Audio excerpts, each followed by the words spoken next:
gente queria primeiro agradecer vocês, né? Sejam todos muito bem-vindos.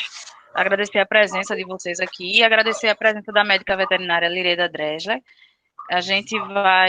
Eu vou apresentar aqui a equipe para vocês. Nós temos a nossa coordenadora, Daniela Bastos, que está aqui também com a gente. A vice-coordenadora também está com a gente, que é a professora Ellen Cordeiro. Tem o Luiz Notar, ele é um dos nossos colaboradores, ele é voluntário no nosso projeto. Professora Dani, a senhora quer falar um pouquinho, alguma coisa? Falo sim, Rai. Bom, gente, sejam todos bem-vindos, né? Queria agradecer a presença de todos, mas especialmente agradecer a presença de doutora Lireda Dresler, que é uma amiga muito querida, tá? Que topa sempre essas invenções da gente, ela sempre está disposta a contribuir, né? Afinal de contas, ela é uma profissional maravilhosa, pioneira na parte de cuidar de felinos, né? E aí a gente trabalhou junto, a gente tem uma amizade muito grande, e ela é uma veterinária incrível, gente. Aproveitem, suguem todas as experiências de doutora Lireda, que ela é maravilhosa. Rayane, passo para você.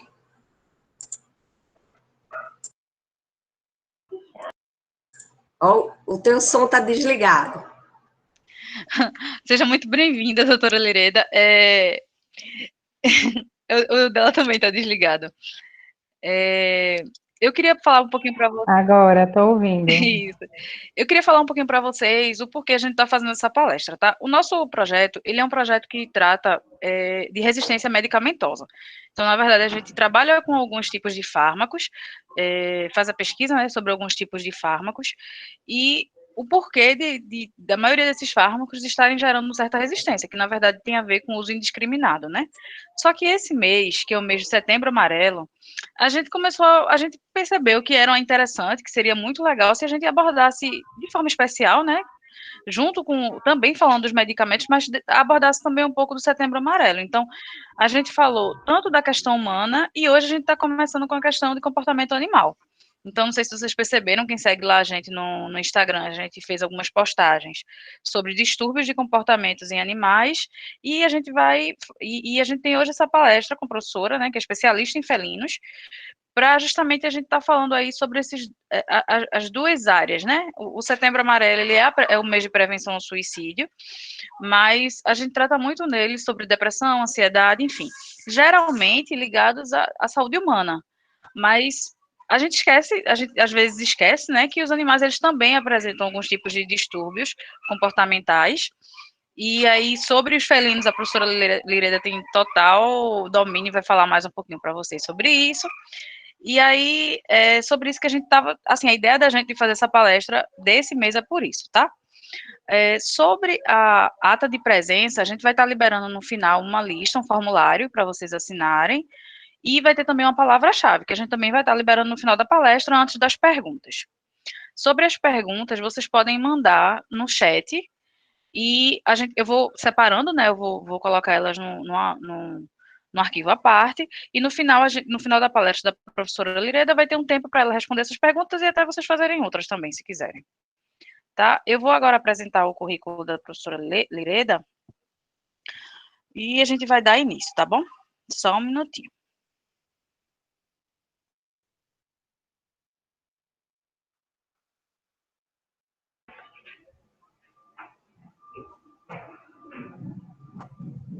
Mas hoje Xuxi tomou um banho, eu vi que tu não tem noção.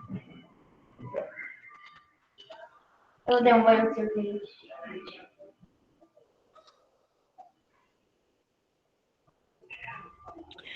Gente, a doutora Lireda Dresler, ela tem graduação em Medicina Veterinária pela Universidade Federal Rural de Pernambuco, é pós-graduada em Clínica Médica de Felinos pela Equalis, tem vasta experiência na área de clínica médica, com ênfase em clínica médica de felinos, é pioneira aqui em Pernambuco no atendimento exclusivo a felinos, e atualmente é médica veterinária e proprietária do consultório Semifel, consultório exclusivo para gatos.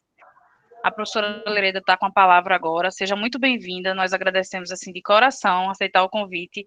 Sei que a senhora é muito atarefada e a gente fica muito grato mesmo pela sua presença aqui. Fique à vontade, tá? Oi, gente, boa noite. É um prazer estar aqui com vocês, fazendo parte de um projeto de extensão tão bacana. Fiquei encantada. Espero poder estar aqui em outras oportunidades para contribuir com mais alguma coisa. E que hoje a gente tenha um bate-papo agradável, bacana, que vocês aproveitem, né? Rayane, qualquer coisa eu vou te chamar aqui, mas vou tentar começar. Vamos lá. Certo, pode ficar à vontade. Qualquer coisa a gente tá aqui.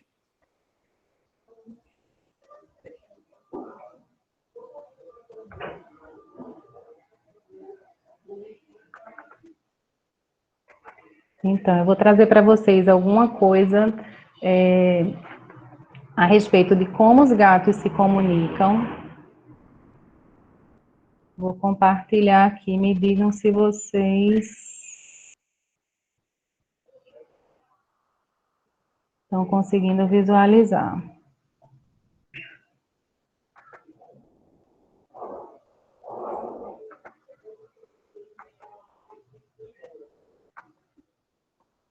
Estão conseguindo visualizar? Tá afim. Quando a senhora expandir, vai ficar melhor, né? Mas aí tá dando já para Isso, ver que já tá apareceu. compartilhando a tela. Pronto, vamos lá. Então, além da comunicação dos gatos, eu queria trazer alguma coisa para vocês bacana, né? Fazendo a menção ou o link com esse mês de setembro, com relação a como o estresse pode afetar essa comunicação. Então, acho que é importante a gente começar entendendo que o gato que a gente tem hoje, né, como pet, ele foi domesticado, mas ele manteve todas as características dos seus ancestrais, né? Tanto características físicas como características comportamentais, né? Esse gato aqui é o gato selvagem, que deu origem é o ancestral direto do nosso gato doméstico, e olha a semelhança entre esses dois caras, né? O gatinho que está lá, ó, solto, ele arranha, e o nosso gatinho de casa também arranha, né? Então, esse gatinho, ele foi domesticado, mas ele mantém aí um monte de característica que a gente vai conhecer agora, e que ele herdou, né? Então, ao contrário do que muita gente fala, né, gato não é antissocial, gato é uma espécie social, mas que aprecia realizar alguns comportamentos sozinho, né? Entre eles, usar o banheiro, né, usar a caixa sanitária, comer e descansar. Originalmente, quando eles têm a oportunidade de escolher, eles formam grupos matriarcais de fêmeas aparentadas, né, grupos pequenos, né, o odor do corpo dos gatos é a identidade do gato, então a gente já começa a pensar com outros olhos, né, a respeito do banho no gato. Eles precisam de áreas grandes, né, eles trazem como característica do ancestral gostar de local alto, eles são arborícolas, né? O ancestral do nosso gato gosta de descansar e até de predar ou levar as presas para se alimentar em cima de árvores. Eles gostam de locais fixos, eles não precisam ficar mudando. Talvez daí venha o mito, né, de o gato, ele se apega ao lugar e não às pessoas, mas é mito. Gato gosta de gente. Eles são caçadores com taxa de sucesso alta, né, em torno de 50%, por isso que eles gostam tanto de brincar, de caçar. E eles têm hábitos crepusculares. Se passou muito tempo afirmando que o gato ele tinha hábito noturno, e aí começou a se observar o comportamento dos gatos de vida livre, e se concluiu que gatos de vida livre têm hábito noturno, principalmente os que vivem em área urbana, porque eles precisam de tranquilidade na hora de sair para caçar, sem interferência de nós humanos, né? Mas os gatos, eles originalmente, eles têm hábitos crepusculares. Eles são gregários facultativos, né? Esse nome é complicado, nada mais é do que dizer que o gato ele gosta de estar perto quando ele quer, né? ele não gosta de ser pego para colocar no colo, às vezes, né? Ou ele não gosta de ser obrigado a ficar junto de outros gatos, ele gosta de escolher. Eles preferem realizar algumas atividades sozinhos, né? A gente tinha comentado anteriormente, sem a presença de outros gatos, sem presença de outro animal e sem a presença de nós humanos. O contato físico, ele vai acontecer somente entre gatos amigos.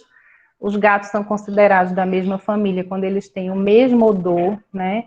O fato de ser macho ou fêmea não influencia os comportamentos filiativos, né? Os comportamentos de quem vai se dar bem com quem vai fazer comportamento de toque com quem. Isso pode acontecer tanto entre machos quanto entre fêmeas.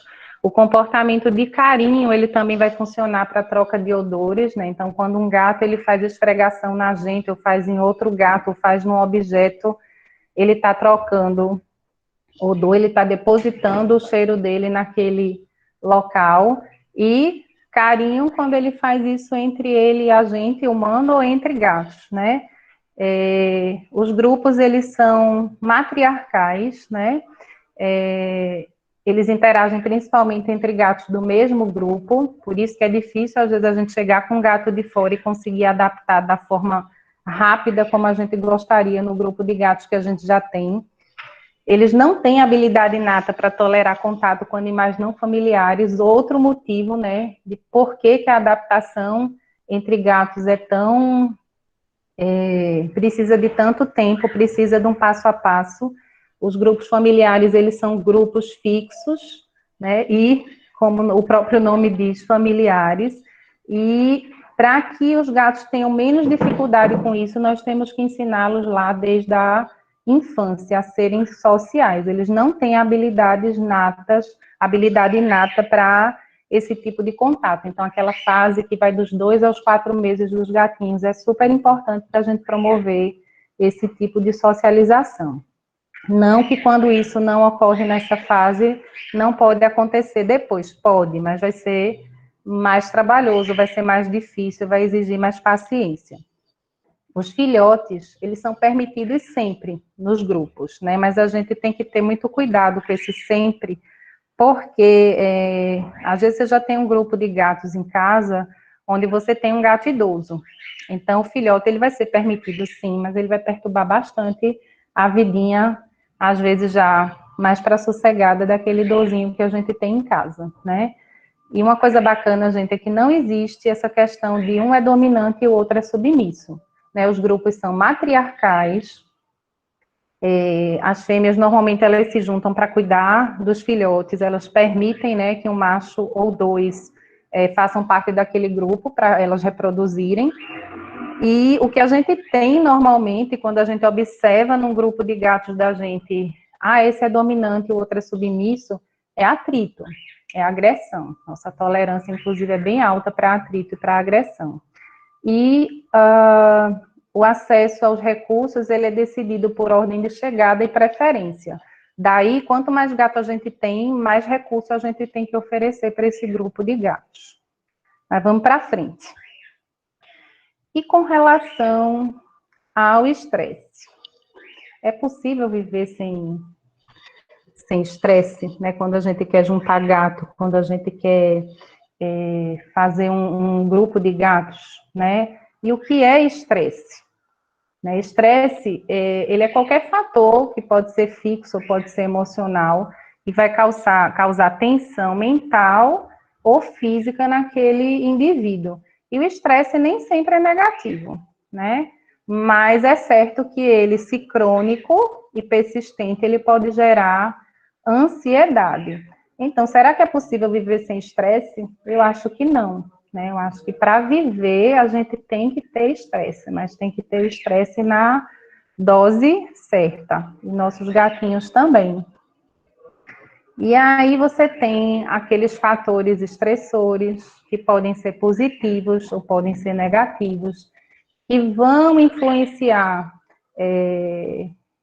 no dia a dia, né, e na vida e na saúde desses nossos gatos, né? Esses eventos estressores, eles podem acontecer tanto no ambiente interno ou externo, tudo que resulta em uma ameaça à percepção de controle daquele indivíduo, e que vai ativar o famoso sistema central de resposta à ameaça, ou resposta de luta ou fuga no gato. Outros fatores que podem interferir na vida desse gatinho, dentro daquelas características que a gente falou, né, das características naturais, para o gato ser mais suscetível a estresse ou menos, é a genética, sendo que uma parte dessa herança de uma maior suscetibilidade a estresse, ela é hereditária. A epigenética, né, que são aquelas interferências que o bebê sofre ainda na barriga da mãe, que vão alterar quem ele vai ser como indivíduo depois do nascimento, né? Experiências prévias daquele indivíduo, estado emocional daquele indivíduo. Então, são muitos fatores que, junto com as características naturais do gato, vão fazer com que ele seja mais ou menos sensível ou suscetível ao estresse. E com relação à gravidade desse estresse, né? Existe uma classificação conforme intensidade, né? Por isso que eu afirmei lá atrás que a gente não tem como viver sem estresse, né? O que acontece é que, dependendo do grau dele, a gente vai conseguir, os gatos vão conseguir administrar melhor aquele cotidiano ou não. Então, dentro de um estresse leve, você não vai ter um trauma para aquele indivíduo, né? Dentro do estresse leve, a gente coloca aqueles eventos do cotidiano em ambiente previsível e seguro, né? Dentro de um lar domiciliado. Então, quando você vai oferecer um novo alimento para o gato, você está promovendo uma condição de estresse, mas é uma condição de estresse administrável. Ele vai achar diferente aquela comida que você está oferecendo, mas ele vai se adaptar àquela situação sem maiores traumas, sem maiores danos, sem causar medo, sem causar ansiedade. A chegada de novos gatos, ou de novos indivíduos, quer sejam humanos ou até cães, hoje é muito comum, né, as famílias multiespécies, onde você tem cachorro, onde você tem ave, onde você tem várias espécies convivendo num único espaço. Se a chegada desse indivíduo é feita de forma orientada, né, dentro de um acompanhamento profissional, isso também é bem tranquilo, e tudo que é estímulo, mesmo que seja positivo, né, um móvel novo que você coloca em casa, um pote de água que você compra diferente, uma fonte, é tudo estímulo positivo, mas que vai gerar um certo receio, né, no primeiro contato do gato com aquilo ali. E aí você passa para estágios de moderado e severo, e esses vão ter um significado maior com relação a causar problema, até doença física mesmo para os gatos. Então, dentro de moderado, você já tem um certo grau de ameaça para aquele gato. Ainda assim, é um estresse que pode ser tolerável se acontecer em ambiente seguro, né, com todos os recursos que o gato precisa, com toda a assistência, mas situações como instabilidade familiar, falta de estímulo, falta de brincadeira, aquele gato que sempre está associando a chegada do dono com alimento, as perseguições entre gatos, ou se você tem um cachorro mais agitado que fica perseguindo o gato, se você não oferece uma base para esse indivíduo, ele vai descompensar, né? O que faz o moderado ser tolerável é a quantidade de recursos que você disponibiliza para aquele gato. Então, se ele convive com um cachorro que persegue, e você tem um local alto e ele tem como fugir daquela situação, ele vai administrar isso bem com segurança e talvez isso não evolua para uma complicação. Já no nível de estresse severo, né, quando a gente tem eventos intensos e prolongados, né, eu chamaria até de estresse crônico, né, você já vai ter uma condição altamente prejudicial à saúde mental, à saúde física daquele gato. Então, gente, tem coisas que a gente não pode fazer. Uma delas é o uso de borrifadores, né, para adestrar, entre aspas, os gatos. Outros tipos de punição, como empurrar o gato, tirar de forma brusca de algum lugar, dar susto. Vocês lembram daquele videozinho aí que viralizou do pepino que colocavam do lado do gato, e o gato dava aquele pulo imenso, né? Todo mundo morrendo de rir, eu detestando ver aquilo todo dia, 1000 vezes por dia. Porque aquilo ali, se feito várias e várias e várias vezes, vai gerar problema mental para aquele animal. Né? Educação aversiva, ócio, né? Gatos que sempre ficam mais de 8 horas sozinhos e que sempre estão esperando por alguma coisa, por uma brincadeira, por um estímulo, e aquilo não acontece, né? Eles vão se frustrar, isso vai gerar estresse severo. Doenças crônicas que não estão sendo controladas e tratadas, principalmente doenças crônicas associadas com dor, separação materna, o estresse materno durante a gestação, eventos traumáticos em estágios iniciais da vida. Então, a gente pode até levar em conta que todo gatinho resgatado, em sua maioria, eles têm já um certo nível de estresse, pelo menos no moderado, e dependendo das experiências que ele teve, até severo. Então, são gatos que muitas vezes já chegam com problemas comportamentais relacionados a estresse para a gente resolver.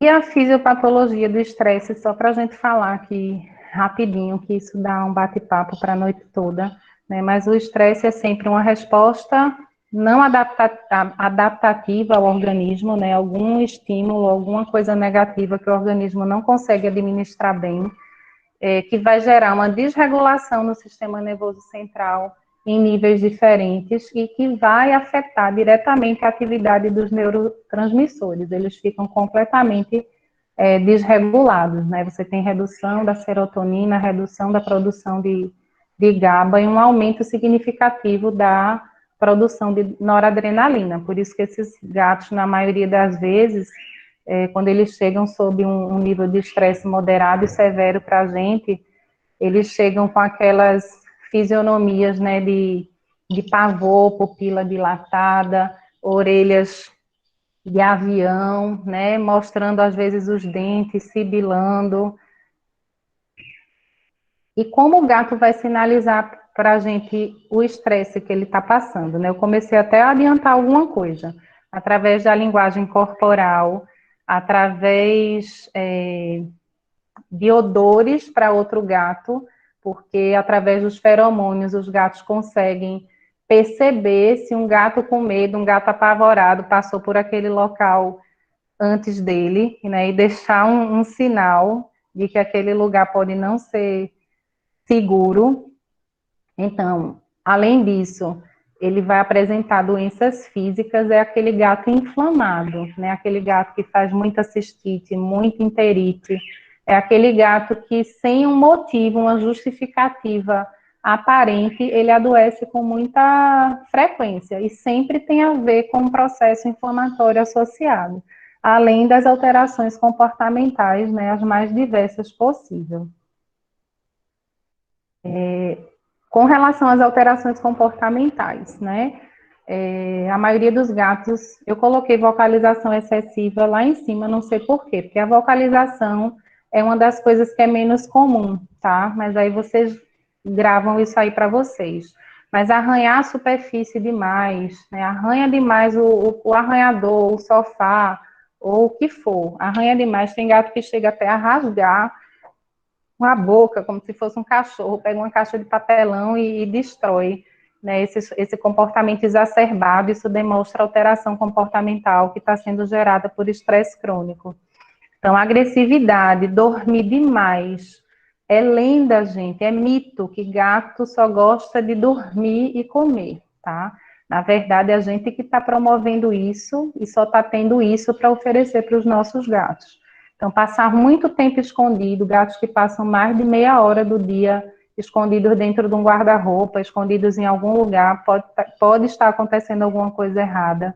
A eliminação inapropriada, né, de fezes e urina, quando ela não está acontecendo na caixinha de areia, inquietação, pelame sujo, apetite aumentado ou diminuído, agitação, né, inquietação, enfim, tudo isso pode sinalizar que o gato está com alguma alteração comportamental referente a estresse. E uma das doenças hoje mais vamos dizer assim, importantes, né, de maior relevância para o gato que vive condições de estresse crônico é a síndrome de Pandora, né, que deixou de ser simplesmente aquela doença do trato urinário inferior dos gatos, hoje ela tem um significado muito maior, né? A síndrome de Pandora, ela envolve desde alterações dermatológicas até alterações comportamentais, né? Atualmente ela é considerada, inclusive, uma ansiopatia, né? Aquele gato que já evoluiu do estresse para ansiedade, e vale a pena depois vocês pararem para dar uma lida em síndrome de Pandora. Mas, enfim, qualquer estímulo que cause estado emocional negativo, principalmente relacionados a medo, insegurança e ansiedade, eles podem estar vindo a partir de situações de estresse crônico para aquele gato. E aí, com estresse crônico, você vai ter gatos mais ansiosos, gatos mais medrosos e um aumento significativo dos distúrbios comportamentais, levando esses gatos a adoecerem mais, gente. Então, se o ambiente em que o gato vive, ele não permite que ele manifeste seus comportamentos naturais, isso geralmente acontece pela pobreza, né, de recursos e de manejo, você vai ter o estresse causando problema, deixa de ser aquele estresse leve administrável para ser um estresse de moderado a grave. E ansiedade, né? Hoje se fala muito de ansiedade. Ansiedade é uma doença da urbanização, né? Ela advém do estresse, estresse crônico, ansiedade. Na natureza, né, não existe estresse crônico. Existe aquele estresse agudo. O indivíduo adoece, ou ele melhora rápido, ou ele morre. Na natureza em equilíbrio, doença, predação, recursos são administrados sem estresse crônico, né? Tem todos os movimentos de migração, enfim, está tudo em equilíbrio, está tudo funcionando. Então, isso é tudo coisa relacionada à urbanização, né? A vida na cidade, a vida fora da natureza. Um gato, por exemplo, né, ele não persegue um rato por 30 dias. Ele não vai ficar estressado praticando uma característica natural. Ele caça aquele rato, ou ele vai caçar outro. Ele não vai ficar ali insistindo por 30 dias caçando aquele mesmo rato, né? O organismo do gato, gente, eu acho que não só do gato, né? Todos os organismos vivos, eles não foram preparados para suportar o estresse crônico. E o organismo do gato, especificamente, ele evoluiu para lidar com o estresse agudo. Esse estresse do predar, caçar, não deu aqui, vai ali, é se proteger, é ter os recursos disponíveis, né? Porque o gato sob estresse e posteriormente ansioso, é aquele gato, coitado, que vai ter o organismo sempre inflamado. Então, é aquele gato que tem acne de repetição, é aquele gato que tem cistite, é aquele gato que tem cria de otriadite, é aquele gato que tem complexo granuloma eosinofílico, né? Faz aquelas lesõezinhas em lábio, às vezes até na pele, entre outras doenças, porque até distúrbios cardiovasculares e hormonais, né, mesmo que sejam transitórios, o excesso de estresse pode causar para esses bichanos. E aí, quando esse gato chega para a gente, né, qual é a queixa dos tutores? Né? Geralmente a gente tem desde queixas comportamentais até sintomas, como vômito, por exemplo. Então, varia de comportamento alterado a comportamento excitatório, maníaco, aquele gato que tem mania de comer plástico, aquele gato que mama nas pessoas, né, no tutor, até comportamentos inibitórios acatatônicos. Tem gatos que ficam comendo menos, né, tem gatos que vão se esconder, e tem gatos que vão congelar. Sabe aquele gato que fica parado em cima da mesa no consultório durante a consulta toda, que ele mal olha de lado? Aquilo ali não é porque o gato é bonzinho, é porque ele está sob um estresse imenso, né? A gente chama isso de freezing. Tem gato que grita, urina, defeca, vomita quando vai ser manipulado, né? Você vai colher um sangue quando você faz o mínimo de contenção, ele já está ali se desesperando. E aí o que é que a gente faz? Por não entender que isso é um mecanismo de defesa, a gente, ao invés de esperar aquele gato se acalmar, a gente chama a vizinhança todinha para agarrar aquele gato e fazer a vacina ou colher o sangue de qualquer jeito, né? Aquele gato que nunca está tranquilo. Às vezes o tutor relata para a gente dessa experiência anterior negativa do gato quando foi manipulado, e aí já ajuda um bocado. Às vezes não, né? A gente descobre na hora de fazer. É aquele gato que nunca está tranquilo, ele sempre está alerta, sempre está prestando atenção em alguma coisa, como se ele tivesse com medo de alguma coisa que tivesse prestes a acontecer. É um gato que o tutor relata que ele está sempre fazendo evitação, é aquele gato que se esconde muito, vai para dentro do guarda-roupa, se intoca, que as pessoas esquecem e deixam o gato trancado lá dentro. Ele sai quando outro gato chega perto, né? Ou ele sai, às vezes, quando outra pessoa chega perto, ele não quer brincar. É um gato que tem baixa motivação para brincar. O tutor, ele relata para a gente que tenta, né, que oferece brinquedos, mas que o gato não se interessa. É um gato que tem pouca tolerância ao toque. É um gato que normalmente manifesta comportamento de agressividade com outros animais e com pessoas.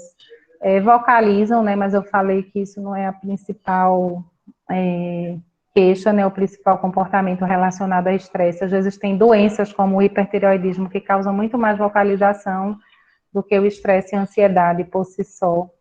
O arrancamento dos pelos, né, lambedura excessiva, acho que alguns de vocês, ou todos, enfim, já ouviram falar das dermatites psicogênicas. É aquele gato que tem dificuldade em se acalmar. E é aquele gato que dorme demais, tá, gente? Não é normal um gato dormir mais de 10 a 12 horas por dia. O gato tem que estar ali curioso, sem estar agitado, mas dormindo o tempo inteiro não dá. E aí vale a pena a gente falar sobre o fato de que hoje a gente sai de casa, né, gente, cedinho, e volta tarde da noite.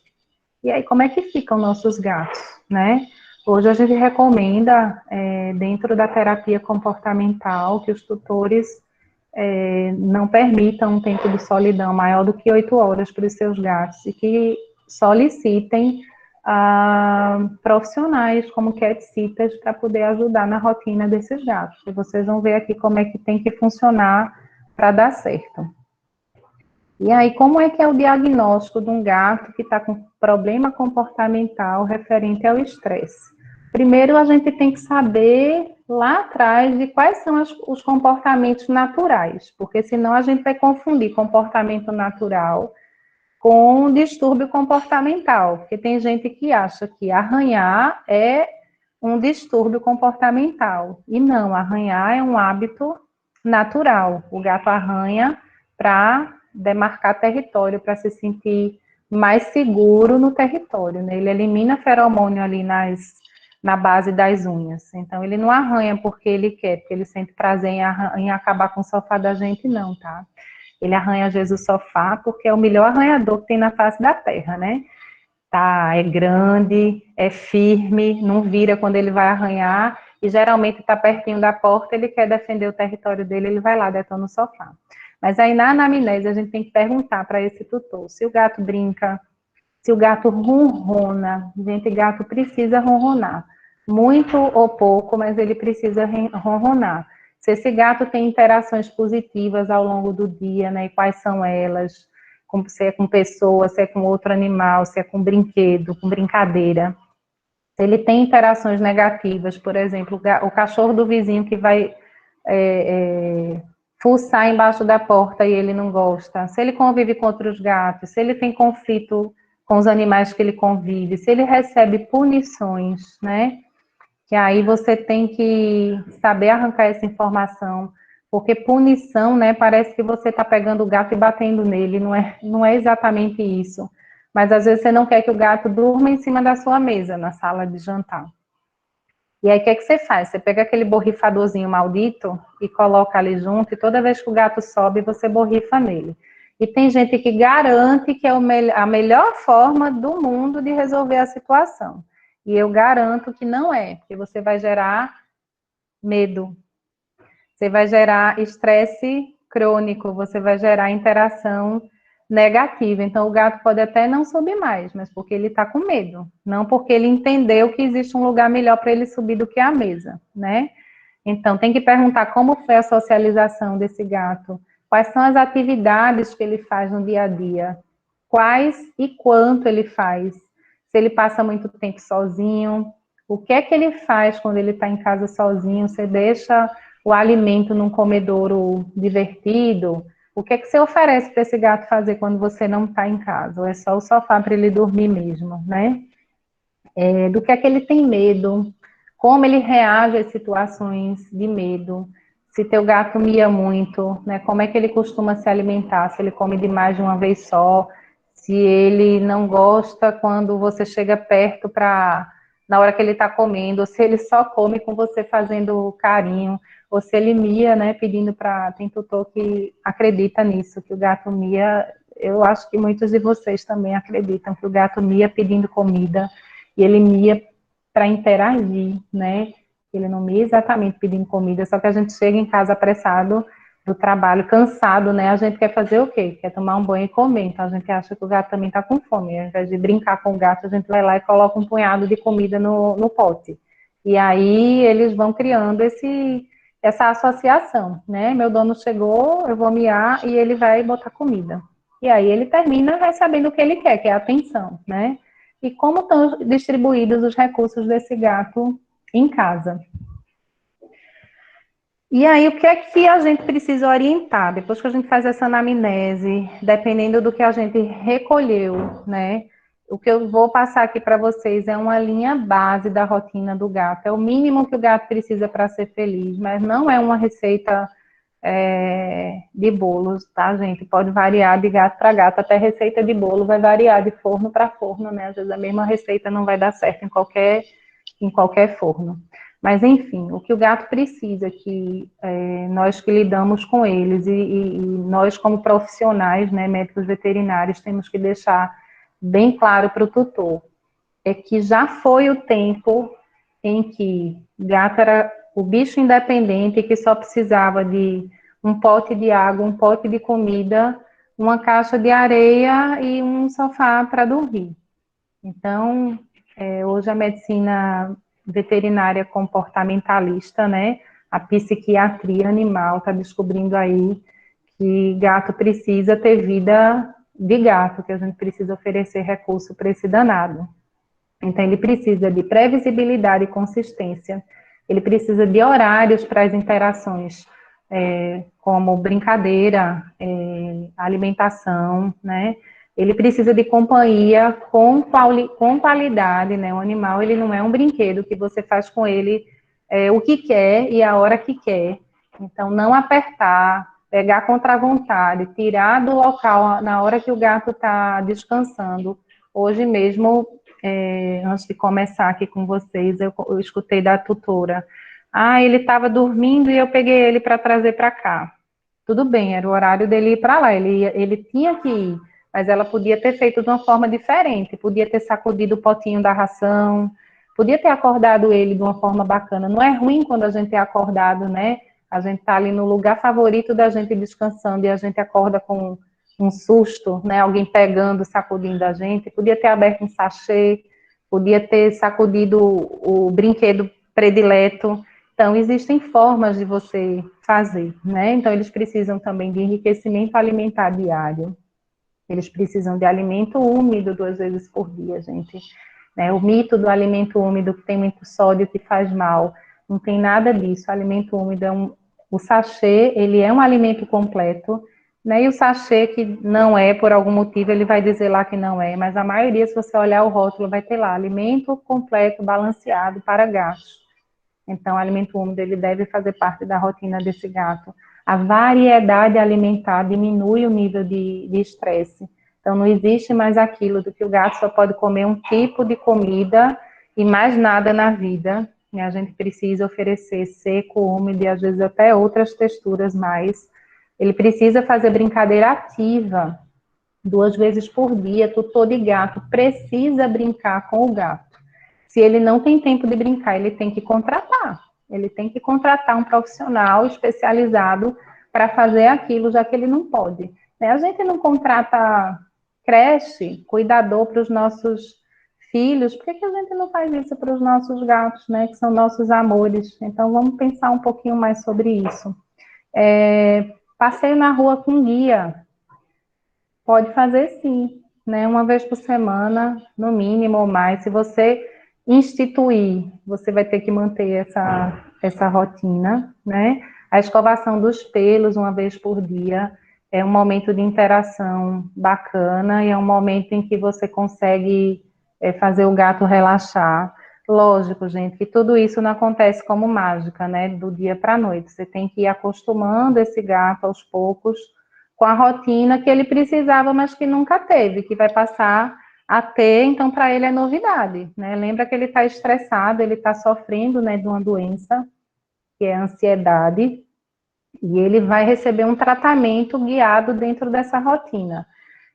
Dormir de 10 a 12 horas por dia, tudo bem, mas o resto do tempo ele tem que estar em atividade.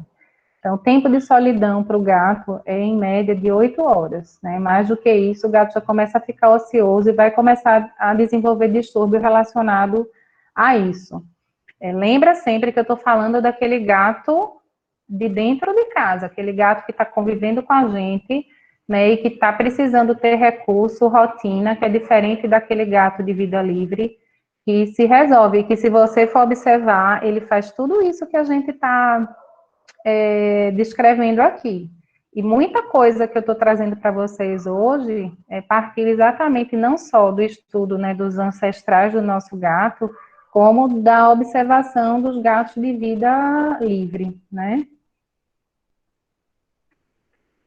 E não adianta, os tutores eles têm que ser conscientizados de que eles precisam interagir com seus gatos, tá? Ele brinca, você pergunta para o tutor. Se a resposta é brinca contra o gato, precisa corrigir, tá? O gato ele precisa brincar com o humano precisa interagir e direcionar as atividades daquele gato. As brincadeiras, elas precisam ser direcionadas para aquele comportamento de predação, né? O gato é um caçador nato, e toda brincadeira dele remete ao ritual de caça. Então, as brincadeiras, elas precisam ser orientadas nesse sentido, nada de deixar brincar com pé e mão, senão pé e mão vai virar objeto de caça dentro de casa, e isso vai gerar problema, tá? Então, ficar de olho, porque gatos adultos, eles brigam mais do que brincam. Não é impossível dois gatos adultos brincarem, tá, gente? Mas, normalmente, o que a gente tem é mais atrito do que brincadeira. E aí, ó, tem que brincar com os gatos em momentos diferentes, para você não ir brincar com todo mundo junto e a brincadeira virar briga. E lembra que brinquedo parado é objeto. Às vezes a pessoa fala assim, mas eu deixo uma bolinha lá para ele. Mas a bolinha está parada, gente. Para ele é um objeto, é uma presa morta. Ele não vai interagir com aquela coisa lá parada, não. Tá? E uma coisa muito importante e que eu fui me conscientizando disso, né, ao longo desses anos, até que eu assisti uma live maravilhosa, onde um dos profissionais falava exatamente sobre isso. Não tem como separar. Nós tratamos a família também, né? É muito delicado, é muito difícil de abordar, mas nós precisamos orientar os tutores com relação a controlar suas ansiedades e estabilidade de humor. Muitas vezes a gente escuta as pessoas falarem assim, né? Um parente, sei lá, um amigo, um filho, está sofrendo de depressão. Então, vamos dar um bichinho para aquela pessoa que vai ajudar a curar da depressão. Só que muitas vezes aquela pessoa que deu a ideia, ela não lembra que quem tem depressão não tem condição nem de se cuidar, gente. Quanto mais cuidar de um pet. Então, o animal ele vai fazer parte da terapia, mas alguém tem que cuidar daquele animal, né? Animais terapeutas, eles recebem tratamentos especiais para eles poderem administrar essa instabilidade de humor das pessoas que sofrem de doenças emocionais, né? Então, não tem como fugir. Nós temos que tratar a família do gato também. E, geralmente, por trás daquela história de estresse do gato, além da falta de informação, é muito comum ainda, né? Infelizmente, a gente receber tutores que se queixam que não fizeram porque não tiveram a informação de como fazer, que não sabiam como fazer, né? Mas, enfim. E como é que a gente trata, né? Como é que a gente previne essa situação toda? Bem, conheceu lá as características naturais do gato, identificou através da anamnese que esse gato está passando por algum problema. Então, vamos eliminar tudo que a gente puder, né? Então, com relação aos fatores estressores, que geralmente são aquelas coisas que o gato não gosta, né? É de muita confusão, muito movimento, muito contato físico. Então, tudo que o gato não gosta, você vai pedir para o tutor fazer uma listinha e vai pedir para ele mesmo riscar, né? Isso aqui, ó, agarrar o gato, tirar ele da caminha dele quando ele está dormindo para agarrar, não pode, né? Ele não gosta, ele se estressa, ele morde você, às vezes, quando você faz isso. Lógico que varia muito de gato para gato. Tem gato que gosta que pegue na barriga, e tem gato que não gosta, né?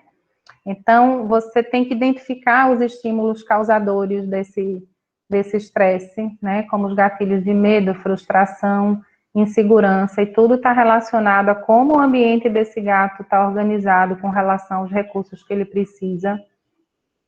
Você vai ter que fazer a terapia comportamental, você vai ter que promover orientações com relação a modificações ambientais,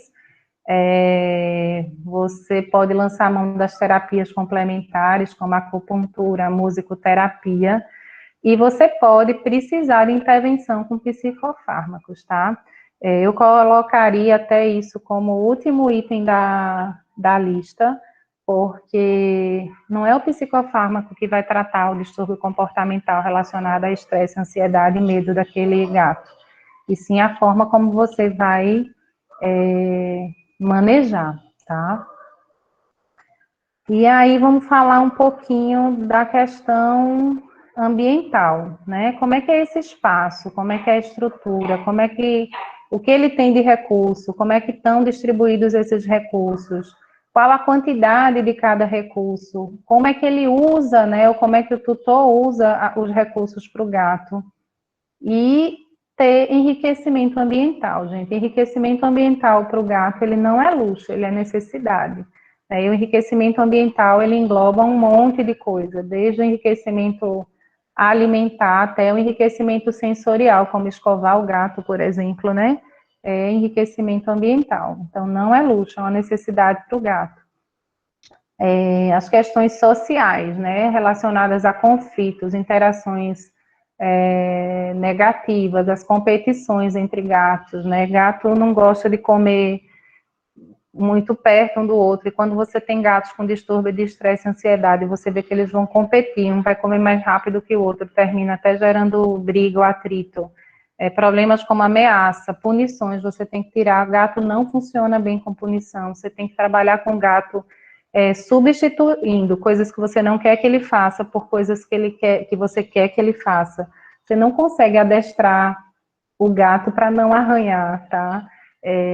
Você tem que corrigir todas as falhas de comunicação daquele tutor com o gato, né? Porque, na verdade, a gente precisa entender como é que o gato se comunica a partir das características naturais. E aí, essa comunicação vai se tornar mais efetiva, né? E lembrar que o convívio social do gato, ele precisa de consistência e previsibilidade. E a rotina, tá? A rotina é diferente de chatice, de mesmice. É rotina, porque você pode brincar todo dia, mas brincar com brinquedos diferentes, né? Você pode fazer atividade todo dia, mas você pode fazer atividades diferentes, né? Você tem que colocar uma novidade todo dia na vida daquele gato, né? Na natureza ele tem variedade, né? Ele tem previsibilidade, ele tem qualidade, ele tem quantidade. Eu não estou querendo dizer aqui, botem seus gatos para passear na rua e ter vida livre, que eles vão ser mais felizes. Não é isso. Mas na hora que a gente traz para dentro de casa, a gente tem que estar sabendo disso tudo, para não cair lá no mito do gato que qualquer água, comida e caixa de areia resolve, porque não é assim. E com relação à adequação desses recursos no ambiente, né, a gente pode citar aqui a distribuição dos pontos de alimentação, a distribuição das áreas de descanso, os locais elevados, os arranhadores, banheiros e brinquedos, né? E remover, diminuir todos os fatores estressores que estão ali rondando aquele ambiente, né? Porque se o gato ele não tem recurso, ele vai ter que ter. Por isso que a gente fala de adequação dos recursos, né? Ou, por exemplo, você não pode ter 5 gatos em um banheiro. Ou você não pode ter um cachorro e um gato convivendo e não ter local elevado para aquele gato, quando está de saco cheio do cachorro, subir. E como é que vão estar organizados esses recursos, gente? Isso é muito importante, porque isso gera muito estresse no gato quando nós não sabemos dessas informações, né? Ou quando a gente não consegue passar para os tutores essas informações. A organização dos recursos funciona mais ou menos assim. Todos os recursos essenciais, né? Quando a gente fala em essencial, é a caixa de areia, os comedouros enriquecidos, os bebedouros, arranhadores, poleiros, né? Poleiros ou prateleiras, locais onde os gatos possam subir. Afinal de contas, o ancestral dele é um gato arborícola, né? E ele herdou essa característica do ancestral. As tocas individuais, as camas individuais, a gente faz essa continha do N mais 1. Então, todos os recursos essenciais têm que obedecer essa regrinha. É isso mesmo, se você tem 20 gatos, você tem que ter de cada recurso desse o número de gatos mais 1. Ah, mas eu não tenho onde colocar. Vai ter que dar um jeito. Faz enriquecimento vertical, né? Menos banheiro, que não tem como você colocar a caixa sanitária em local alto, o resto tudo você pode fazer em enriquecimento vertical. As caixas de areia, né? O ideal é que elas fiquem na periferia do ambiente ou da casa, que não fiquem todas juntas no mesmo local. Os comedouros devem estar ali pelo centro, os potes de água, de preferência, uma vasilha de água, uma fonte, ou como o gato preferir de beber, a gente geralmente orienta até que tenha mais de um tipo de forma de oferecer essa água para manter o gato interessado e hidratado, né? Podem estar distribuídos ao longo do percurso, um em cada cômodo. E com relação às caixas de areia, é bem importante a gente observar que movimentação, comportamento do gato na caixa, você tem que prestar atenção se ele gosta de entrar na caixa e fazer todo aquele passo a passo, né? Ele primeiro cheira, depois ele escolhe o local onde ele vai cavar, depois ele faz a eliminação e depois ele cobre. Ele tem que curtir aquele momento, porque se isso não está acontecendo, ou o tamanho da caixa está errado, ou a caixa está num local que tem muita movimentação e o gato vai ali rápido e quer sair correndo, ou o substrato que você usa não é adequado, é grosso, o gato não sente conforto para pisar, né? Precisa ser numa área que ofereça o mínimo de privacidade. Acesso de cães, crianças, é uma coisa que não deve existir, é um espaço sagrado, tem que ser um local tranquilo. Aqui em casa, por exemplo, os meus não tem problema com o barulhinho da máquina de lavar, mas tem gato que não tolera, né? Aquele bicho enorme lá batendo na área que fica os banheiros dele. Então, aqui eu não tenho do lado, mas eu tenho caixa de areia perto da máquina de lavar e não tem problema, mas não é recomendado, né? O tamanho da caixa, o ideal é você medir mesmo o tamanho do gato e procurar uma caixa que tenha a medida de 1,5 vezes o tamanho do teu gato. Né? Geralmente as caixinhas que vendem por aí são bem pequenininhas, né? Botei as certas, mas não é as certas. Elas devem ser grandes, abertas e de bordas baixas, que ninguém quer, porque quando o gato cava, né, o granulado cai no chão e você tem que limpar, mas são as caixas que os gatos aceitam melhor, que eles curtem mais usar. O substrato, ele deve ter uma granulação fina, parecida com a areia, né, que o gato usa na natureza, e que forme torrão para garantir que ela fique o máximo de tempo sem cheiro. E aí, depois disso tudo, diagnosticar e solucionar os conflitos sociais, né, onde você muitas vezes tem que separar gatos, tem que reintroduzir gatos, tem que gerar novas associações positivas, tem que corrigir todas essas falhas de comunicação entre humanos e gatos, né? Tem que convencer as pessoas de que gatos não funcionam com punição e tem que tirar todas as interações negativas da vida daquele gato. Ajustar a rotina, né? Trazer para esse gato uma rotina previsível, estável, tranquila e que supra todas as necessidades diárias das atividades, das necessidades de atividades e interações do gato. E aí tem que tratar os estímulos causadores de ansiedade. Lembrando que o gatilho sempre é o estresse crônico, aquele estresse que deixou de ser leve, que passou a perseguir o indivíduo para o resto da vida, né? E dentro desses estímulos, a gente sabe que tem algumas coisas que a gente pode evitar e tem outras que a gente não tem como evitar, né? Você tem um grupo com muitos gatos, vira e mexe, você vai ter perseguição entre aqueles gatos. Vai ter um gato que está querendo pegar o outro. Ah, mas é para permitir deixar para lá? Não, aí você vai redirecionar isso para evitar que isso se transforme em conflito, né? Em briga grave. Alguns barulhos da casa, às vezes a gente não tem como evitar, então tem que criar associação positiva para que o gato viva bem e tranquilo. E com relação aos estímulos causadores de ansiedade evitáveis, gente, por incrível que pareça, mas o principal, o que a gente percebe na rotina, o que os estudos mostram, é que é o excesso de contato físico. Comecem a prestar atenção nas fotos, no pessoal com o gato no braço. Comecem a prestar atenção na fisionomia do gato ali no colo da pessoa. Tentem perceber se aquele gato está feliz ou não. Então, dentro dos não evitáveis, né, quando a gente percebe, identifica que tem alguma coisa que o gato não gosta, mas que você não tem como tirar do ambiente ou do convívio, porque às vezes, por exemplo, é um barulho na casa do vizinho, não é na sua casa, você não tem como tirar. É uma reforma no apartamento vizinho, você não tem como parar tudo. Então, não tem como evitar, vamos tentar minimizar, né?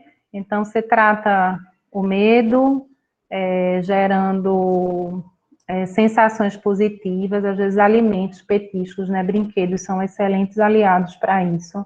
Você pode utilizar a dessensibilização com contracondicionamento. São várias técnicas, tá, gente? Não vai dar para a gente falar o que cada uma envolve, mas tudo está relacionado a sempre positivar de alguma forma aquelas coisas que trazem memórias negativas ou sensações negativas para o gato. A reeducação para a comunicação positiva, a reintrodução estruturada, porque às vezes é uma situação onde você tem dois gatos, por exemplo, que já convivem, que começam a brigar loucamente. Às vezes você tem que separar e começar tudo de novo, como se você estivesse introduzindo um filhote novo, um gato novo na casa. Enfim, são inúmeras técnicas, assim como uma cirurgia, né, que não é realizada com um instrumento, um único instrumento.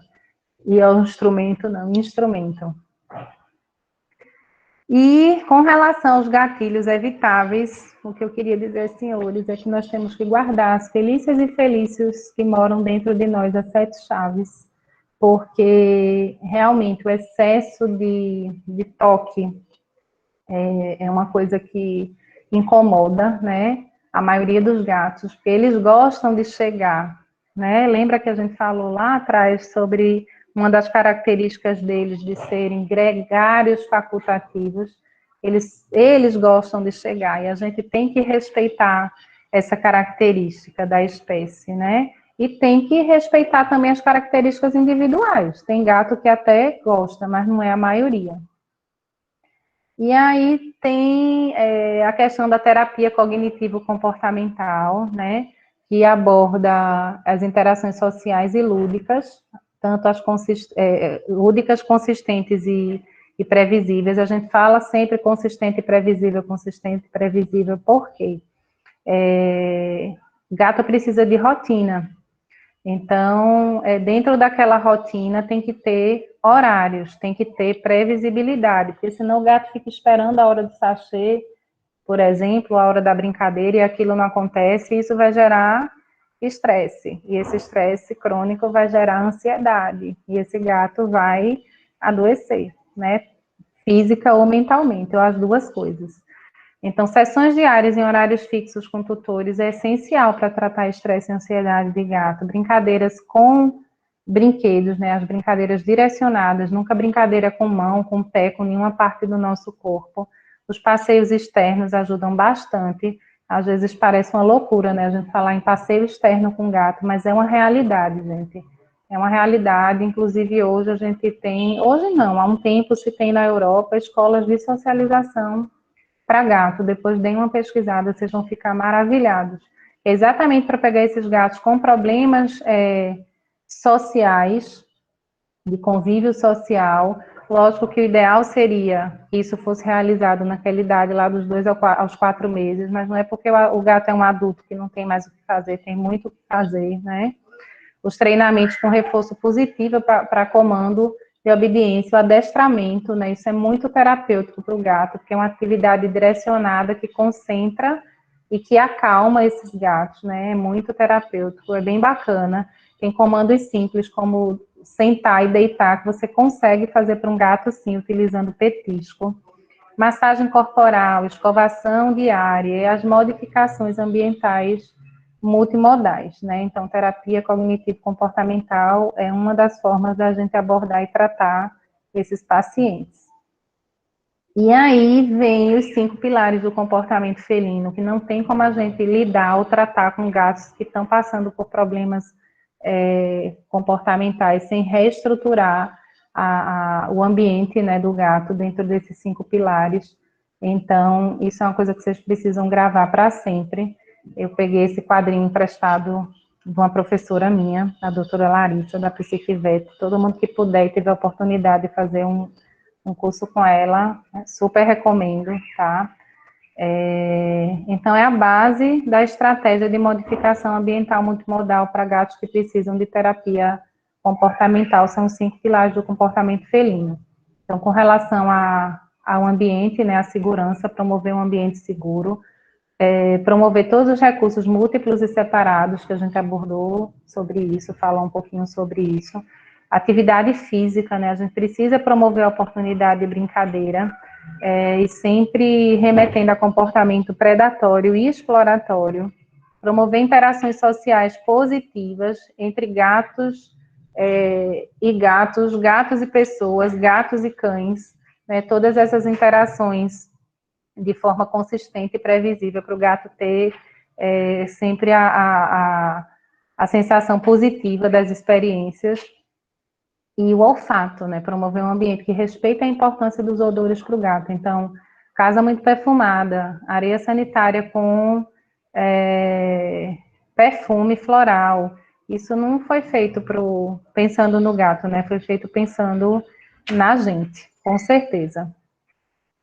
E os tutores precisam estar cientes que se eles chegam para a gente com a queixa de um gato que está com problema comportamental, se ele não está disposto a aplicar os 5 pilares juntos, né,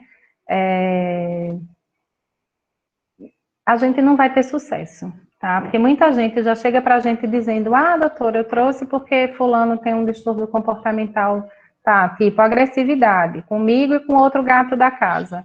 E aí eu sei que tem um remédio, né, às vezes as pessoas até confundem, acham que o Félio Whey, que é um feromônio sintético, é quem vai tratar isso, e não é, né, a feromonoterapia é uma das possibilidades terapêuticas dentro da terapia comportamental, mas ele não é um psicotrópico, e mesmo os psicotrópicos, né, eles não foram feitos para tratar, você precisa utilizar como um suporte inicial da emergência comportamental, até porque eles vão levar um tempo para surtir efeito, e não se trata problema comportamental com remédio. Não criem essa expectativa para o tutor de que ele vai dar 3 meses de amitriptilina e o gato vai ficar ótimo. Não vai. Se ele não garantir os 5 pilares do bem-estar, né, os 5 pilares do comportamento felino, a gente não vai ter sucesso. E é isso, gente. Eu ia colocar aqui no finalzinho meus contatos. Esqueci de colocar mas, Rayane, se tu tiver eles aí em mão, o WhatsApp e meu e-mail, tu pode passar para o pessoal. Eu queria mais uma vez agradecer ao grupo, agradecer especialmente a professora Dani, né, que é uma apoiadora e vibradora incondicional do meu trabalho. Dani, obrigada, um beijão. Rayane, obrigada, estou à disposição de vocês aí agora. Eu sei que é muita informação, gente, mas é isso. Começa as perguntas aí, que depois eu agradeço essa minha amiga maravilhosa. Imagina, eu que agradeço. Doutora, eu não tenho o seu e-mail, mas eu já coloquei o seu WhatsApp aqui no chat para o Então, pessoal, passa aí o tá? e-mail, é liredadr, Lireda, D de dado, R de rato, certo? @gmail.com. Pronto. O e-mail já está aqui Esse no chat mesmo. também. Tem algumas perguntas, tá? Deixa Vamos eu lá, a abrir. melhor parte. A Caroline Amorim, ela perguntou o seguinte: no caso do alimento úmido, eu poderia estar colocando um pouco de água na ração? Pode sim, os resultados são diferentes, mas assim, como objetivo de você oferecer mais água, né, ou mudar um pouco a textura, tirar aquela rotina do só alimento seco, funciona bem. Só que tem gato que vai aceitar e tem gato que não vai, né? Aquela questão da socialização do gato naquela janelinha lá, dos 2 aos 4 meses, ela funciona para tudo, inclusive para essa questão da oferta da variedade alimentar. Mas pode ser feito, pode ser tentado botar. Agora, lembrando que não vai poder ficar muito tempo exposto, né? Como o alimento úmido também de sachê ou patê não pode ficar. Tem que oferecer, esperar comer e tirar. Certo. A outra pergunta é de Rodrigo Leal. Ele colocou assim: musicoterapia para felinos. Que interessante. Eu acredito que Isso. ele quer que fale um pouquinho mais sobre isso. Então, é uma coisa que para a gente aqui no Brasil é novo, né? Mas lá fora não é. Se você entrar no YouTube agora, vai ter lá um monte de coleção de música para gatos. E como é que a gente usa isso? Eu uso no consultório, durante os atendimentos. Mas a gente recomenda para o tutor fazer em casa. Por exemplo, vai ter o período de fogos, né? Então, você pode começar a acostumar seu gato com a música bacana, um repertório específico para felinos, desses que você acessa na internet mesmo.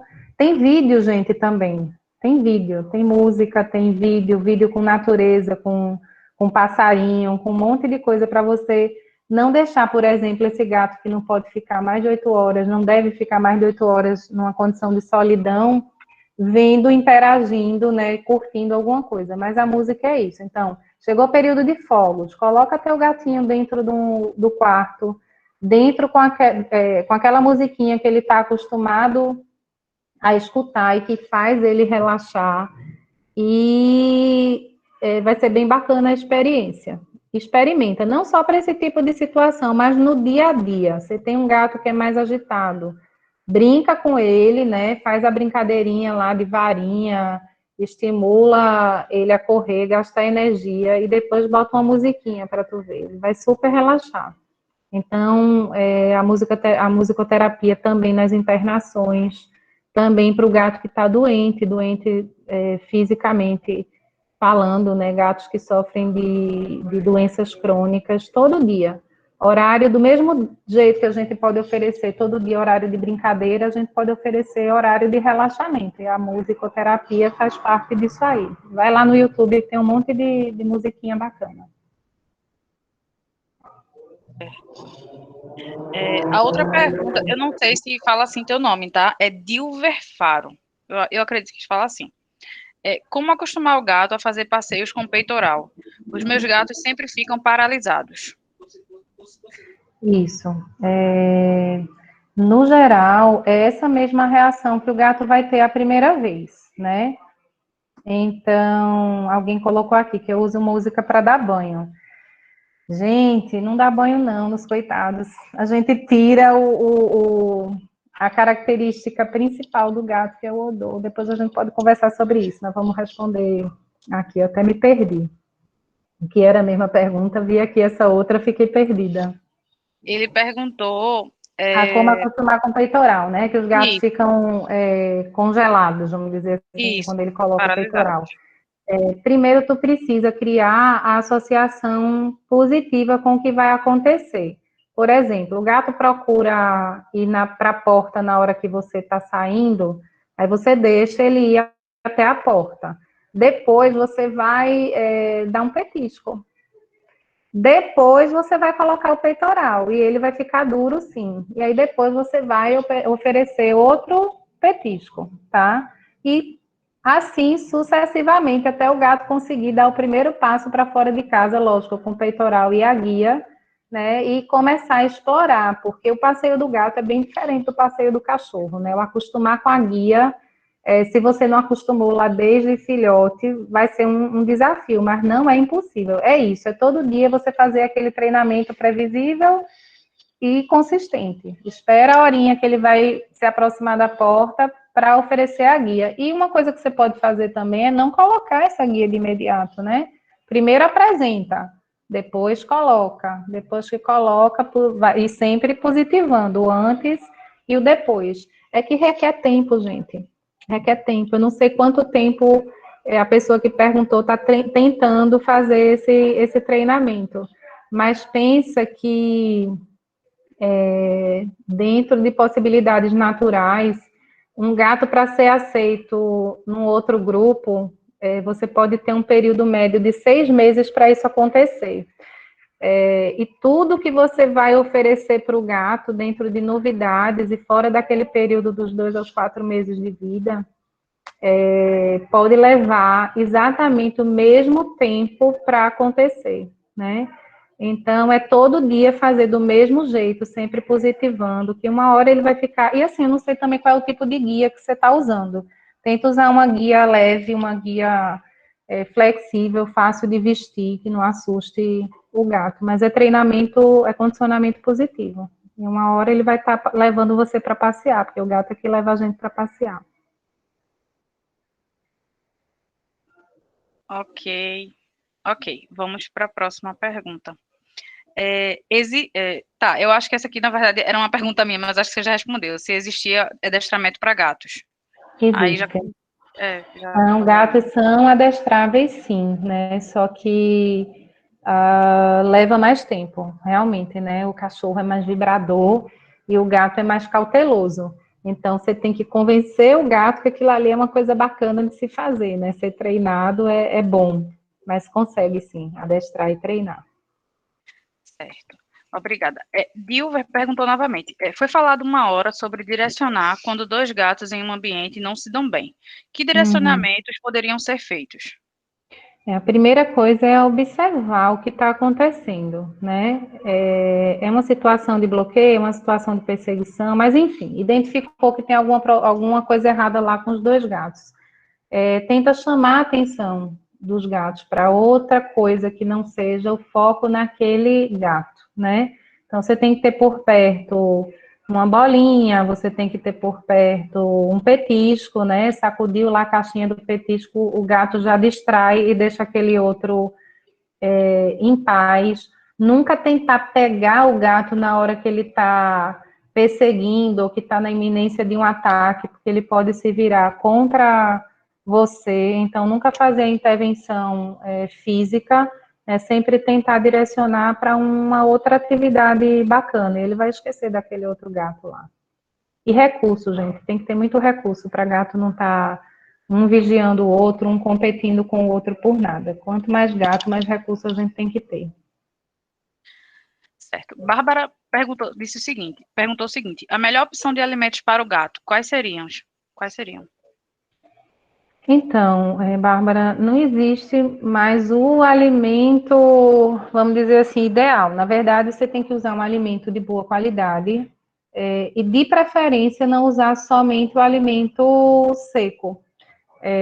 diversificar a textura, por vários motivos, né? Entre eles que, se um dia teu gato ele precisa, por conta de um tratamento, mudar de textura, e ele não foi acostumado desde cedo, você vai ter dificuldade, teu gato vai sofrer.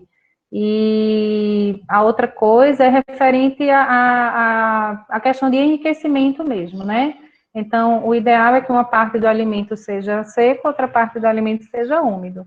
A gente ainda não tem coisas muito acertativas, né, para afirmar com relação à alimentação natural. Eu, pelo menos, não tenho realmente muita coisa para dizer sobre isso, mas a gente tem essa possibilidade, né, de brincar com os dois tipos de alimento, balanceando. Aí você precisa ver a quantidade de um, a quantidade de outro, qual a característica do teu gato, se ele está no score corporal bacana, se ele gasta bastante energia. O alimento úmido, ele sempre tem menos caloria do que o alimento seco, né? Mas o ideal é diversificar dentro de alimentos de boa qualidade.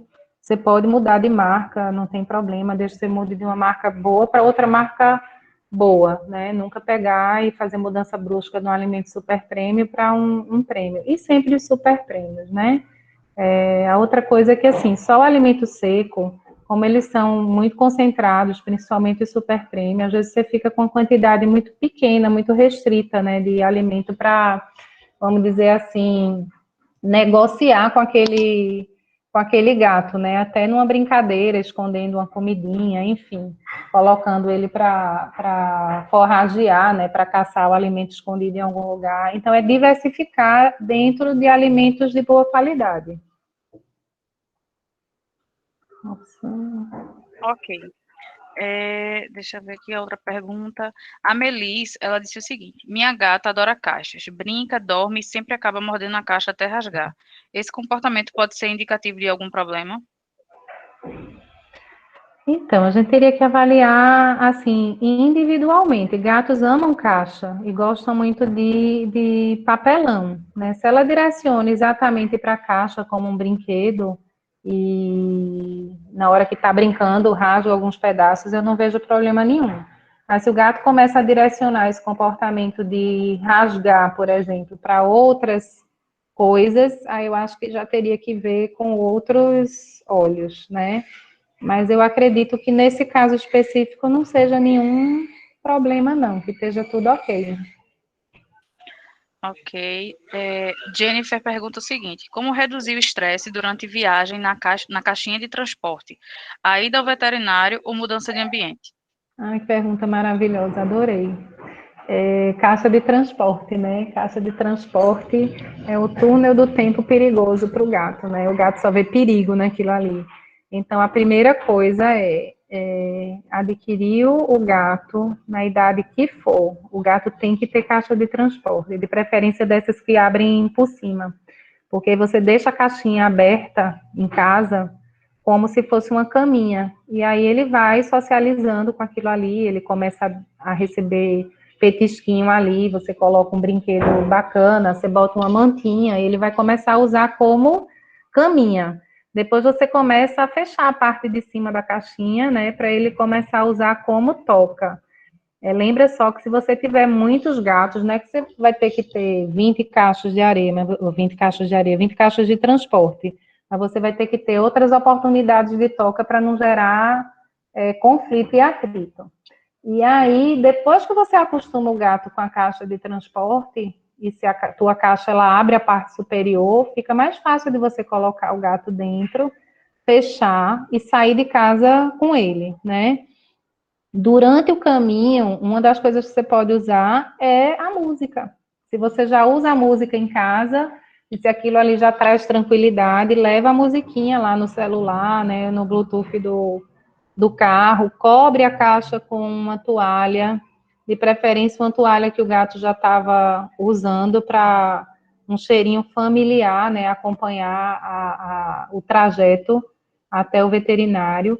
E aí o que a gente tenta fazer enquanto veterinário no recebimento desse gato é dar continuidade a isso. Então a gente recebe o gato num ambiente tranquilo, a gente recebe o gato com música, com feromônio sintético plugadinho, né? Mas é isso, é acostumar primeiro com a caixa, carro com vidro fechado, se possível, né? Ar-condicionado ligado, para minimizar o barulho externo. E com relação à viagem, se o gato ele está acostumado com a caixa, está acostumado com pequenos percursos, você consegue administrar o caminho, né, de viagem, desde que não seja uma viagem muito longa. Uma viagem muito longa, você vai ter que ter outros cuidados. Às vezes são transtornos como as cinetoses, né, aqueles gatos que enjoam, desculpa, durante a viagem precisam ser medicados, aí são outros cuidados, mas percursos curtos é basicamente isso. Ok. A Lisiane Vieira, ela disse o seguinte: eu tenho uma gata que se acostumou a toda noite brincar de derrubar um dos potes de água da casa para arrastar pelo corredor até o quarto. Achei que era para chamar, mas ela faz exatamente em um dos momentos que estamos brincando. Como faço para mudar isso? Interessante, porque eu nunca tinha ouvido falar nisso, do gato derrubar a água e ainda levar o pote, né? Enfim, realmente ele está buscando interação. E eu não entendi muito bem, no momento que está brincando, mas aí ela não quer que vire o pote, é isso? Ou é porque o gato leva para algum outro lugar? Lê de novo para mim a pergunta. Eu não entendi o porquê ela não quer que isso Tem uma gata que se aconteça. acostumou. Sim. Eu acho, ela botou assim: eu tenho uma gata Ah, ela leva o que pote de um local para o derrubar outro. um Ela dos está potes de digitando água da aqui. casa, Sim. isso, e arrasta pelo corredor até o. Aí ela pergunta.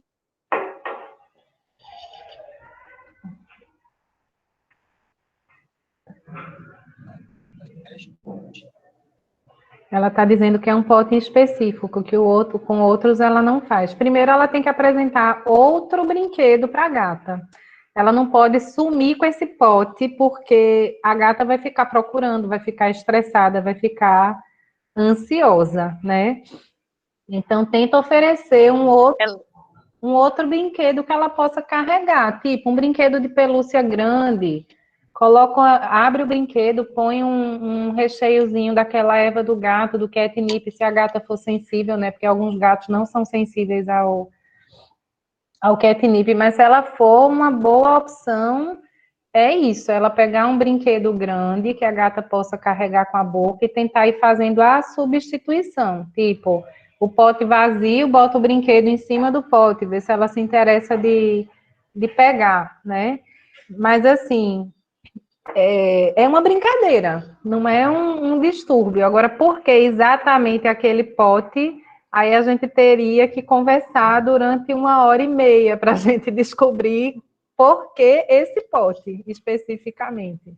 Mas tenta, se você não quer que ela carregue o pote, tenta fazer a substituição por uma outra coisa. Ou põe um pote mais pesado, enfim, mas eu acho que nem seria esse o caminho de pote mais pesado, não. É substituição mesmo.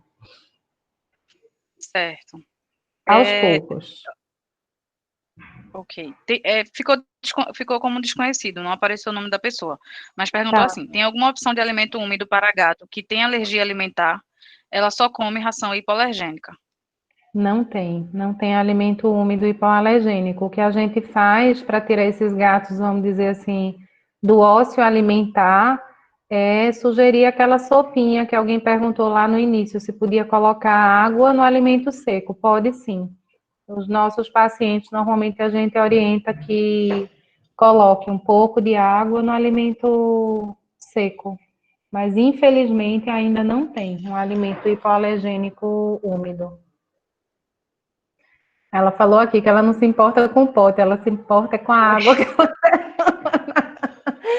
Foi. Pois é, vai tentando substituir, mas se a atração dela é por brinquedo com água, ela vai arrumar outra coisa com água para brincar, para mexer. Agora, engraçado, eu fiquei curiosa, eu queria ver esse pote. Como é que é esse pote, hein? esse pote de água dessa gata, que é tão maravilhoso. Depois pede para ela entrar em contato comigo e mandar uma foto desse pote e dos outros. Fiquei curiosa agora. Certo. Lisiane, entre em contato aí com a doutora. Você já tem um WhatsApp e já tem um e-mail, tá bom? Qualquer coisa, fala com a gente que a gente passa novamente. A Júlia, ela perguntou o seguinte: meu gato é viciado em beber água da pia do meu banheiro. Só essa pia. Ele faz um escândalo quando deixa a porta fechada ou nego. Ele tem uma fonte de água. Então, gente, na verdade, até algum tempo atrás a gente falava assim, não abre a torneira para o gato beber água. Hoje a gente recomenda o contrário, desde que o gato não beba exclusivamente água quando você abre a torneira. Eles escolhem aquele local específico por vários motivos. Às vezes o local é mais tranquilo, às vezes tem a questão também da interação, né, com o tutor, mas o que vale é o gato beber água da forma como ele quiser. Se ele bebe na fonte e bebe com a torneira aberta, não tem problema, tá? O problema é só quando ele só bebe quando você abre a torneira, porque ele fica restrito a você abrir para ele beber. Mas se ele bebe em outros locais e dá um escândalo porque quer beber água na torneira, provavelmente o gato condicionou essa ação. E aí, ou descondiciona ou deixa do jeito que tá, mas assim, não é um problema. O problema é se ele, a partir dessa confusão que ele faz, ele fica muito ansioso e ele começa a ter outros tipos de comportamento, tipo, fica agressivo, morde o dono porque não conseguiu que abrisse a porta, né? Porque isso já se trata de um comportamento excitatório, já tem que ser controlado realmente. Mas se é só o beber água por beber água, problema nenhum. Deixa ele beber água na torneira, na fonte, no pote, onde ele quiser. Daria para colocar a fonte sobre a pia do banheiro? Está aparecendo aqui uma pergunta. Daria, sim. Pode colocar. Às vezes o gato fica mais estimulado a beber na fonte e depois você consegue tirar, né? Mas parece que tem alguma coisa a mais aí. Mas tenta colocar a fonte em cima da pia do banheiro.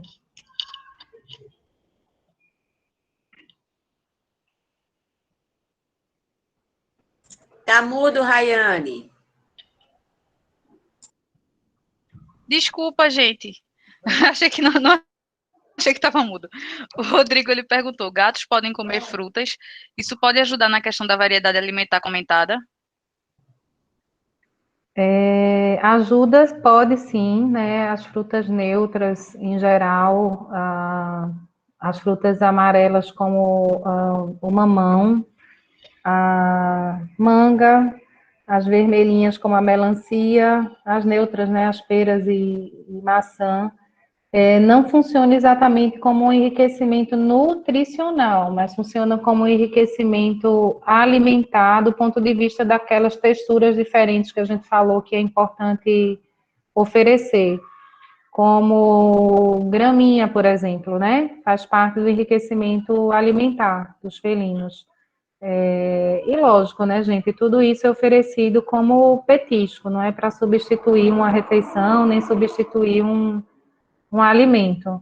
Alguém falou de banana, não tem nenhuma restrição, até onde se sabe. Hoje se fala alguma coisa do brócoli, da flor do brócoli, que a longo prazo pode gerar anemia, né? Eu vi recentemente algumas citações com relação a isso. Começou a se fazer aquela brincadeira do gato que ficava com nojinho quando colocavam uma flor de brócolis junto disso, e aí veio uma resposta de um médico veterinário falando que era bom ter cuidado, porque existem algumas citações sobre.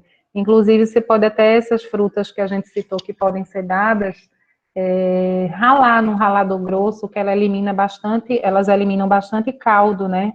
E isso enriquece a questão da ingesta de água, porque não é que o gato é mau bebedor de água, é que ele é bem exigente com relação a água estar fresca, né, a estar num pote que ele goste de beber, nem todo gato vai gostar de fonte, então é bacana, a fruta vai servir tanto dentro de um enriquecimento alimentar, quanto vai incrementar a questão de ingesta de água. A Caroline, ela perguntou se queda de pelo tem a ver com estresse. Pode, Tem algo a ver com estresse. pode ter sim, né? Aquela queda de pelo generalizada pode ter a ver, mas o que normalmente a gente vê como sintoma é a queixa daquele gato que se lambe demais ou que fica com áreas simétricas, geralmente, né, e bilaterais, sem pelo por conta da lambedura excessiva. Mas o estresse crônico, como na gente, né? A gente pode ficar sem sobrancelha, a gente pode ficar careca.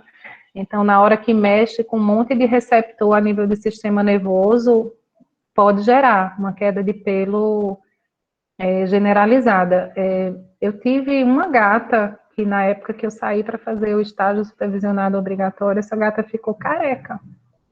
Então, assim, não é todo sempre que a gente escuta essa queixa, mas o pelo dela começou a cair. Quem me salvou foi um colega que já era formado, né? Meus pais levaram na clínica e ela na época a gente não tinha essa bagagem toda de crescimento, mas ela tomou psicotrópico, sim, para reduzir a ansiedade e os pelos todos voltaram a crescer.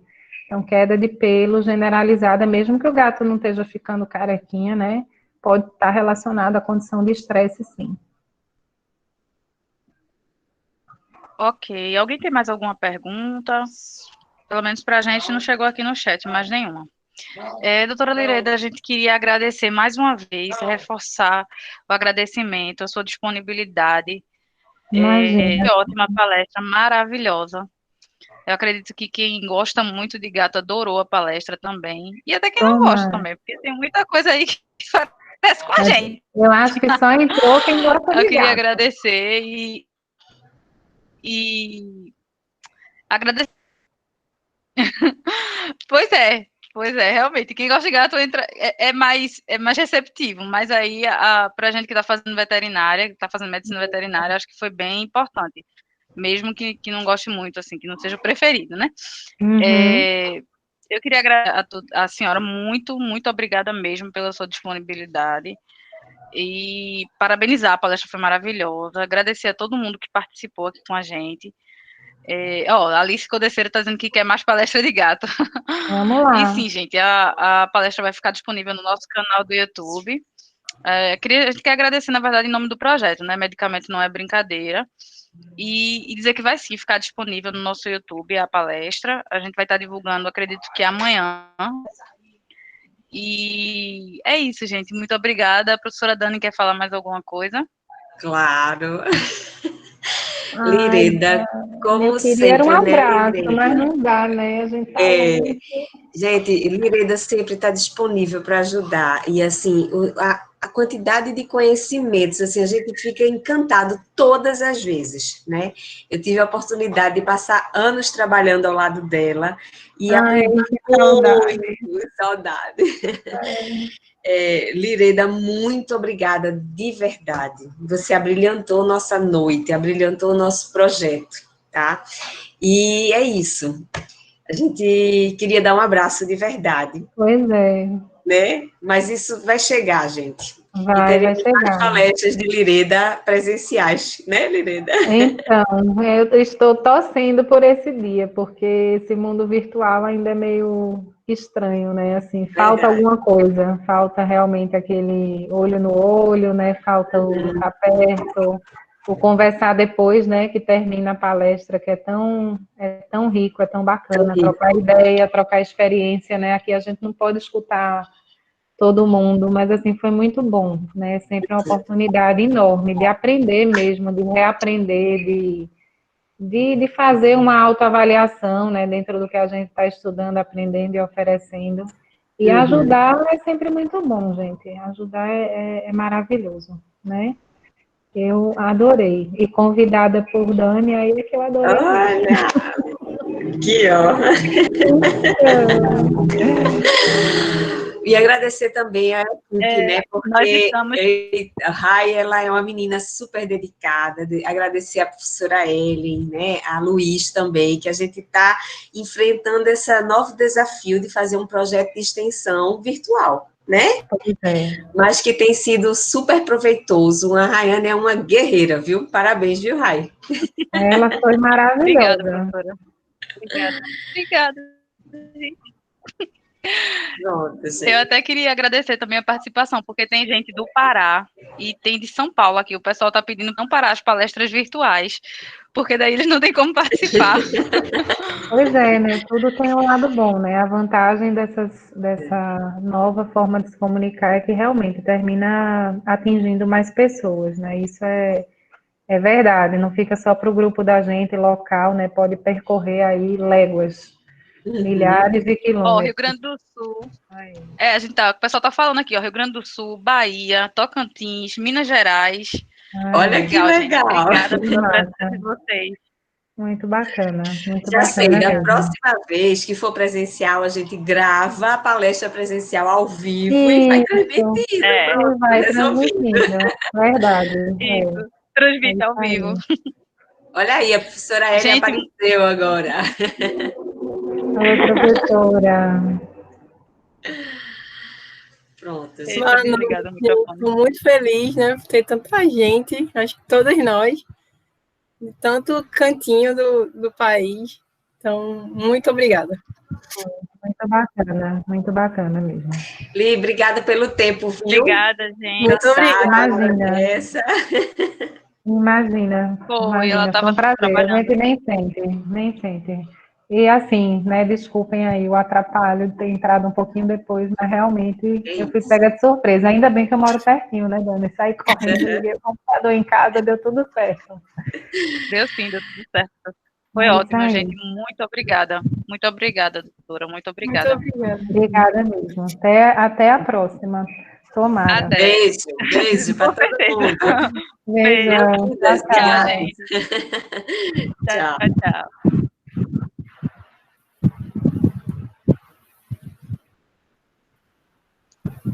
Oxe, Everton.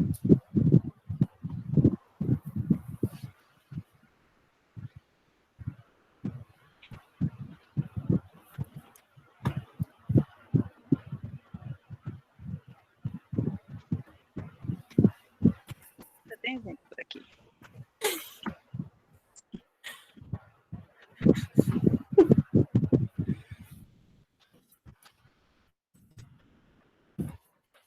Isabela, Luiz linda, precisou tchau.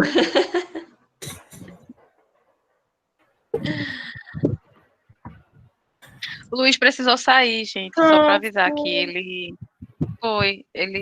teve um jantar com a sogra e com a mãe dele. Eita. É, pressão. Eu paro de gravar, gente? Acho que sim, né? Será que... Sim, Hã? sim. A Será que gravação sai pode parar. casar esta noite?